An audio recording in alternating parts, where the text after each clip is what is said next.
Hey guys, let's get more news about Warriors, but first, don't forget to subscribe and leave your like.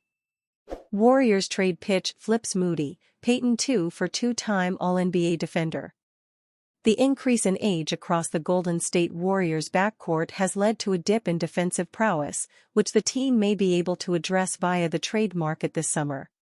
Klay Thompson may be headed elsewhere once free agency hits, which will leave an opening in the Dubs' backcourt. There are multiple candidates to assume his role alongside Stephen Curry if Golden State doesn't add another guard to the mix, but Alex Caruso of the Chicago Bulls would be an interesting fit. The Bleacher Report scouting department on Thursday, June 6, put together a list of a single trade proposal for every NBA team not playing in the finals. The group's suggestion for the Warriors is a deal that flips Moses Moody, Gary Payton 2 and a 2026 lottery-protected first-round pick to Chicago in return for Caruso. Caruso could help the Warriors return to form on D. He graded out last year as the best backcourt defender in the league, among those who played at least 20 games, by defensive estimated plus-minus, and has been an all-defensive honoree in each of the past two seasons. One could argue Gary Payton 2 is close to Caruso's level when healthy, but his 44 appearances last season were the second most of his career. For him, when healthy has been, well, basically, never.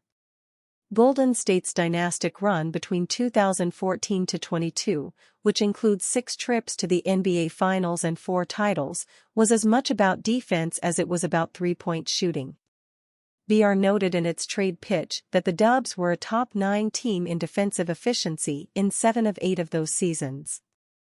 One of the 2 in which they weren't, 2019-20, the team failed to make the playoffs. Caruso can't replace the shooting Golden State will lose if Thompson departs, but he can significantly up the team's defensive capabilities with regards to other backcourts.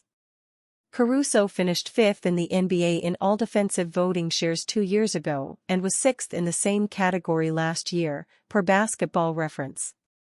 He also averaged career highs with 10.1 points and 3.8 rebounds per game for the Bulls in 2023-24, along with 2.9 assists and 1.3 steals. The Warriors have several interesting decisions to make this offseason beyond how to approach the free agency of Thompson, a 13-year veteran and 5-time All-Star who has played the entirety of his career with the Warriors. Backup point guard Chris Paul is under contract for one more season at $30 million, though the Dubs can wipe that money off their books by releasing the 39-year-old this month. Golden State could then compete for his services in free agency at a vastly reduced price, though the Los Angeles Lakers and Los Angeles Clippers are more likely pairings considering Paul's family remains based in LA. Exits by both Thompson and Paul would clear a combined $74 million from last year's salary cap. And while their departures would also deplete the depth at the guard positions, they would also increase Golden State's flexibility to pivot to a new roster construction. Caruso, now 30 years old, is due $9.9 million on the final year of his $37 million contract in 2024-25, though the Bulls will need to officially declare the defensive specialist available via trade for the Warriors to pursue him. Ex-Warriors GM Bob Myers' Kyrie Irving trauma resurfaces ahead of 2024 NBA Finals.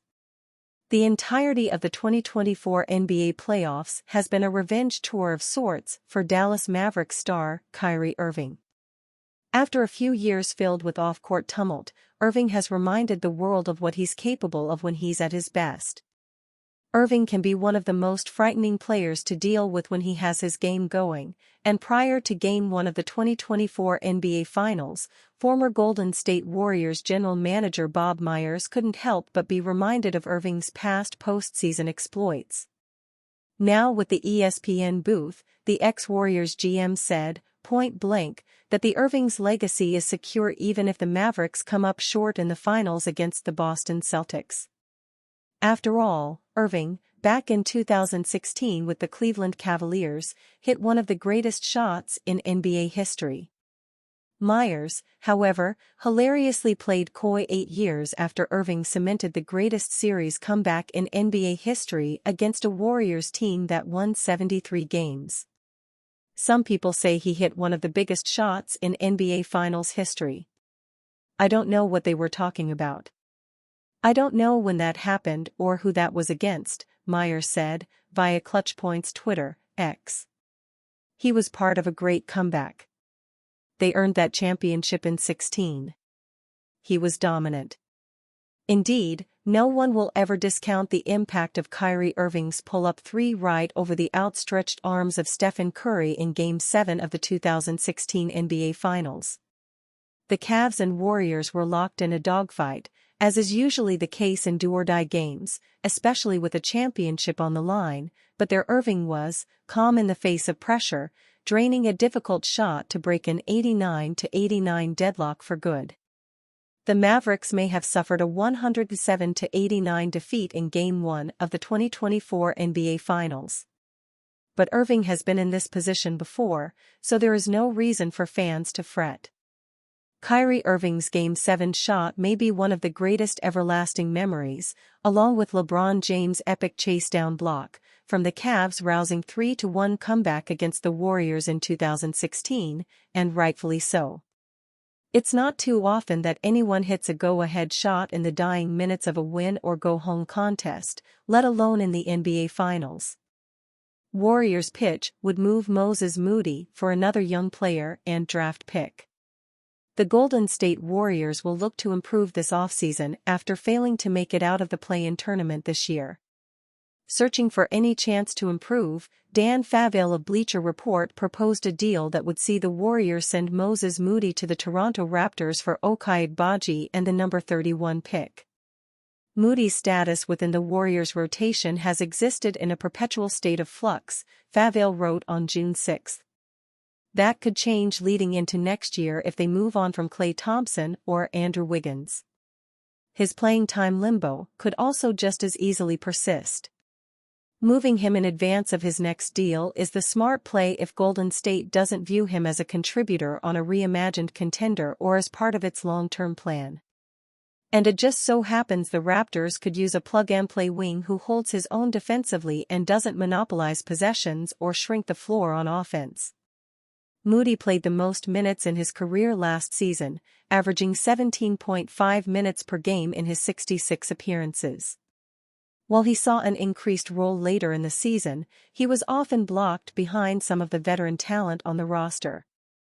The 22-year-old had the best season of his career statistically, averaging a career high in points, rebounds, and assists. Moody almost doubled his point total, averaging 8.1 points per game. Golden State Warriors head coach Steve Kerr said that Moody needs to improve his decision-making at both ends, but added that he's someone who still has a lot of room for growth. I think there's a crowded field of people in Moses' realm, where he is on our roster, Kerr told reporters. There's a lot of other guys. He's a really good player, and he's a young player who still has a lot of room for growth. Decision-making at both ends needs to improve, quicker decisions, quicker rotations defensively, recognition of patterns. I've told him directly I want him to get his shot off quicker. I think he should be an excellent three-point shooter. Agbaji was a consensus first-team All-American at Kansas and the Big 12 Player of the Year in 2022. He was drafted with the number 14 pick in the 2022 NBA Draft. The Utah Jazz traded him to the Toronto Raptors this past trade deadline, a move that came as somewhat of a surprise. Agbaji has shown well during parts of his career, including his 27-game stretch with the Raptors in 2023-24. He averaged 6.7 points, 3.3 rebounds, and 1.3 assists in 23.6 minutes per game. He hasn't been able to get it going on the offensive end, shooting below 43% in each season. Agbaji did show flashes of being a 3-and-D type of player in his rookie season, shooting 35.5% from three-point range on 3.9 attempts per game. If he could shoot around 36.5% from 3 on 5 attempts per game, he could fit Kerr and the Golden State Warriors' offensive scheme, which is centered around three-point shooting. And you, fan? What do you think of the situation of Ochai Agbaji? Leave your opinion in the comments.